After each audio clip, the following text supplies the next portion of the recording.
आज इंसानी तारीख़ का बहुत ही मुनफरिद, यूनिक और फ़तहमंद दिन है। आज ही के दिन इंसानी तारीख़ दो हिस्सों में तब्दील हुई, एक क़ब्ल अज़ मसीह और एक बाद अज़ मसीह। हालेलुया।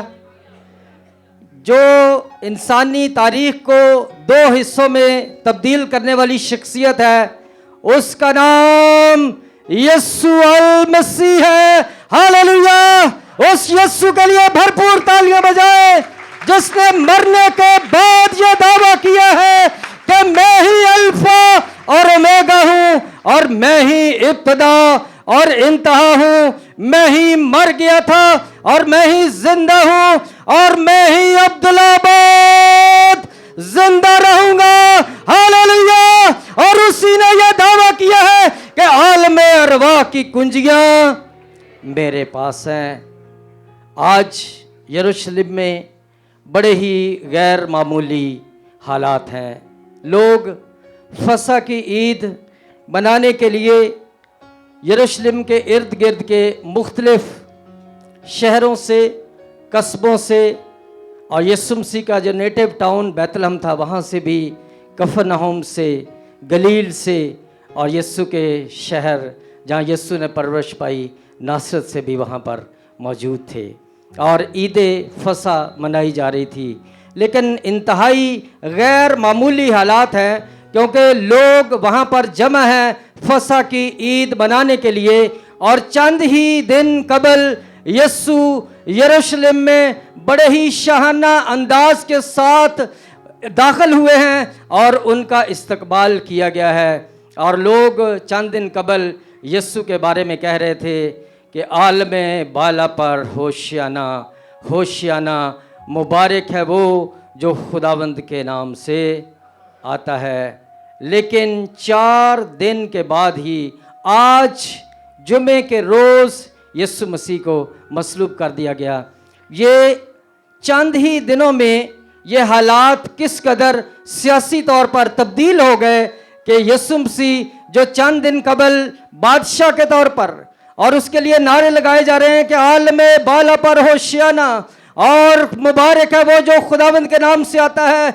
लेकिन उसी शख्सियत को 4 दिन के बाद बलवाइयों ने शहर में प्रोटेस्ट हो रहे हैं, और सभी ये कह रहे हैं कि इसे मसलूब किया जाए, मसलूब किया जाए, इसे सलीब दी जाए। गोया यीशु मसीह का अदालती कत्ल इंसाफ के बरक्स किया गया, और ये तारीख में एक ऐसा अदालती कत्ल है जिसने दुनिया की तारीख को तब्दील करके रख दिया। हालेलुया। हालेलुया। ये दुनिया में होता आया है, ये होता रहेगा, और आज भी अदालतों में इंसाफ का कत्ल होता है और जजेस गलत फैसले देते हैं। लेकिन याद रखिए, इस अदालती कत्ल ने इंसानी तारीख को तब्दील कर दिया, और उसने हमारी नाकामियों को कामयाबी में बदल दिया, और उसने हमारी बीमारियों को शिफा में बदल दिया, उसने हमारी शिकस्त को हत्ता के फतह में बदल दिया। इसीलिए तो यीशु ने सलीब पर यह नारा लगाया था कि ऐ मौत तेरा डंग कहाँ रहा, तेरी फतह कहाँ गई। मौत फतह का लुकमा बन गई, उसने हमारी शिकस्त को फतह में बदल दिया। हालेलुया। यीशु के लिए भरपूर तालियां बजाएं। गोया कि यह आखिरी कलमा जो यीशु मसीह के मिलाप का कलमा कहलाता है, मैं ये समझता हूं कि ये ना सिर्फ रीयूनियन का कलमा है, बल्कि ये कामलियत का कलमा है, और ये फर्मा बरदारी का कलमा है। और जिस रसूल की अंजील से ये लिया गया है, लूका तबीब, ये रसूल जो है वो यहूदी नहीं है, ये गैर यहूदी है। कौन है ये? और ये एंशंट ग्रीक का रहने वाला है, यानी उस वक़्त का जो यूनान था। और ये वो शख्स है, क्योंकि ये बाद में शागिर्द हुआ था यीशु का, और ये काफ़ी सालों बाद उसने अंजील लिखी, और बाद में इसने यीशु मसीह को कबूल किया। लेकिन इसके पास एक हिस्टोरिकली प्राइड मौजूद है एंशंट ग्रीक का, क्योंकि रोमन एम्पायर से पहले एक सुपर पावर हो गुजरी थी और उसे दुनिया तारीख में अलेक्जेंडर दी ग्रेट के तौर पर जानते हैं। आपको मालूम है, जितने लोग थोड़ा बहुत हिस्ट्री से ताल्लुक़ रखते हैं उन्हें पता है कि सिकंदर आज़म को दुनिया का फातेह के तौर पर करा दिया जाता है और वो हिंदुस्तान में भी है। जो नमक आप खाते हैं बुनियादी तौर पर ये उसी का दिया हुआ तोहफ़ा है। जब सिकंदर आज़म की फ़ौजें इंडिया फ़तह करने आईं और जब वो वापस जा रही थी तो जो कान दुनिया की दूसरी बड़ी हमारे पास मौजूद है पाकिस्तान में खेवड़ा के मकाम पर, ये दरअसल उसके घोड़ों ने ही ये दरियाफ्त की थी।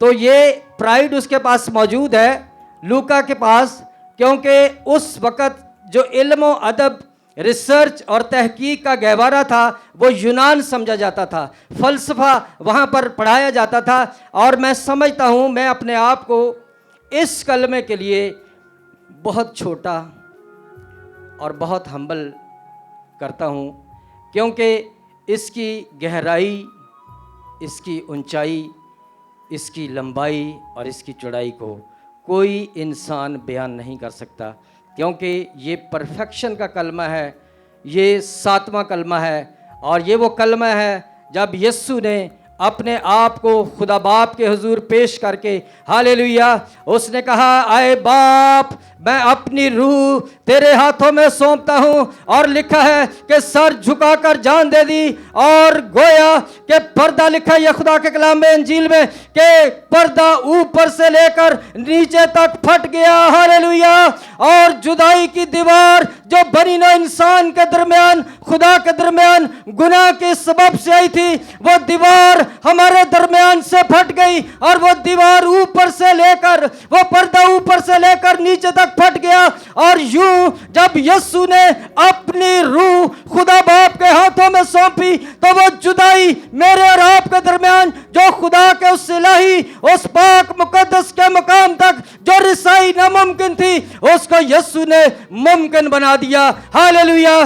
तभी तो शायर पतरस शाद लिखता है कि हालेलुया, उसने लिखा है कि कंध टाके दुश्मनदारी दी, उसने प्यार का गीत हमें सिखा दिया, हालेलुया। वो दीवार जो गुनाह के सबब से हमारे और खुदा के दरमियान खड़ी हो गई थी, जब यीशु ने सर झुकाकर जान दी तो पर्दा ऊपर से नीचे तक फट गया, हालेलुया। टुडे इज फ्राइडे, आज क्या दिन है। और जब बनी नौ इंसान इस दुनिया में आया, मुकम्मल हुआ, आपको पता है वो कौन सा दिन था? वो छठा दिन था। कौन सा दिन था? लिखा हुआ पैदाइश पहले बाब उसकी 39वें आयत में।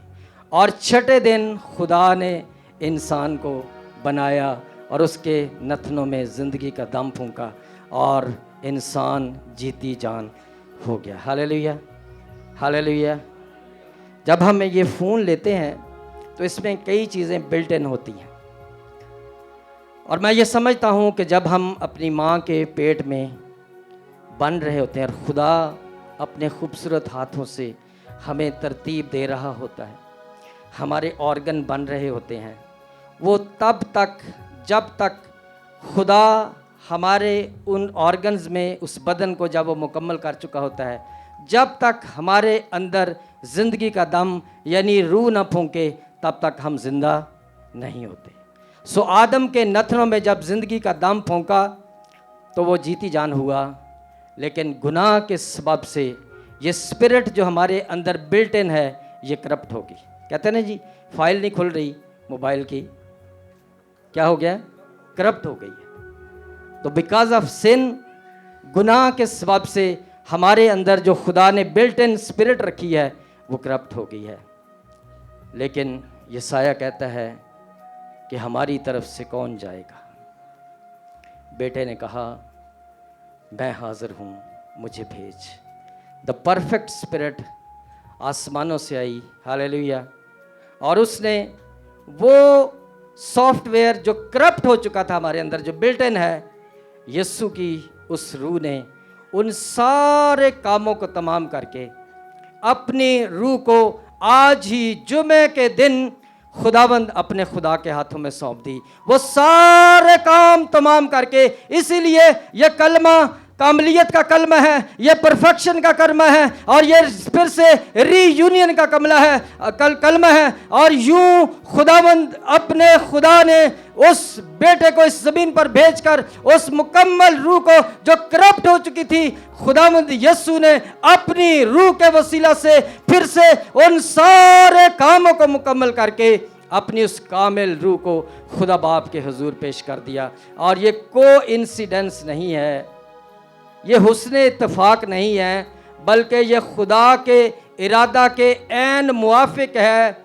और जब इंसान जुमे के रोज़ इस दुनिया में उसके अंदर रूह फूंकी गई, और जुमे के रोज़ ही यीशु मसीह ने इंसान की परफेक्ट कुर्बानी अदा करके वापस जुमे के रोज़ अपनी रूह को खुदा के हाथों में सौंप दिया। हालेलुया। और इब्रानियों का मुसन्नफ लिखता है कि वो किबरिया की दाहिनी तरफ बैठा है। हालेलुया। और वो वहां पर मेरी और आपकी शिफायत के लिए मौजूद है। और अगर कभी हमसे कोई गुनाह सरजद हो जाए तो वो किबरिया की दाहिनी तरफ बैठा है और वो मेरी और आपकी शिफायत करता है। जैसे मेरी बेटी ने कहा कि वो खून की छिड़की हुई पोशाक पहने हुए है, कभी मुझसे गुनाह सरजद हो जाए तो वो बाप के हुजूर बैठा हुआ है, वो कहता है ताहिर से गुनाह हो गया है, लेकिन देख मैंने खून की छिड़की हुई पोशाक पहनी है, मैंने इसकी कीमत चुकाई है ज़मीन पर, इससे गुनाह हो गया है, इसे मुआफ़ कर दे। हालेलुया। यीशु से बड़ा कोई शिफायत कुनिंदा नहीं। हालेलुया। उस यीशु के लिए भरपूर तालियां बजाएं जो आज भी किबरिया की दाहिनी तरफ बैठा है, वो मेरे और आपके लिए शिफायत कर रहा है। अगर कभी गुनाह सरजद हो जाए तो एक शिफायत कुनिंदा किबरिया के पास मौजूद है, वो उस तख्त पर मौजूद है जो आज भी मेरे और आपके गुनाहों का मुकम्मल कुफारा देकर वहां पर मौजूद है। God bless you.